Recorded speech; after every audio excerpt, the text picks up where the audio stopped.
How to download and sign up to OKX app.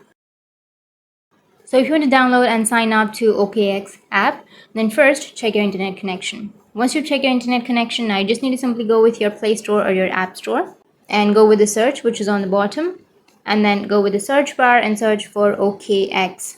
Once you search here, you will have OKX application. So if you want to download this application, then you just need to simply tap on install. Once you tap on install, it will start the install process. So it may take some time depending on your data or your Wi-Fi connection to download the application. So just wait for a few minutes and then it will be downloaded and you will be able to sign up to your OKX app. So wait for it to download. Now once it's downloaded, you will have an open option. Tap on open. Once you tap on open, you will have this kind of interface where you just need to simply tap on allow and then tap on sign up or login.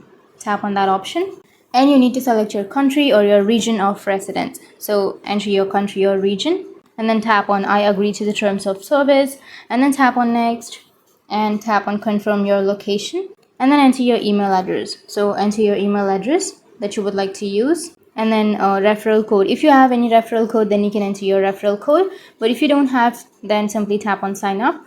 Or you will also have an option to continue with Google or Telegram, which will be on the bottom of your screen. And now you need to slide the puzzle to complete and then you will receive email verification code to your email address. So simply open up your mail and then you need to enter the verification code, tap on next, and then you need to enter your mobile number. So enter the country code and then enter the mobile number and tap on verify now. And then you will receive a verification code to the mobile number that you have just entered. So enter the code, and once you enter the verification code that you've received on your mobile number, now you can create your password. So enter your password and then tap on next. And that's it. Now you can create your passkey if you want to, but if you want to skip that, then tap on maybe later. And then it will ask you to verify. But if you don't want to verify, then go with skip, which is on the upper right. And that's it. That's how you can download and sign up to your OKX app. And if you have any questions, feel free to comment below. Thanks for watching.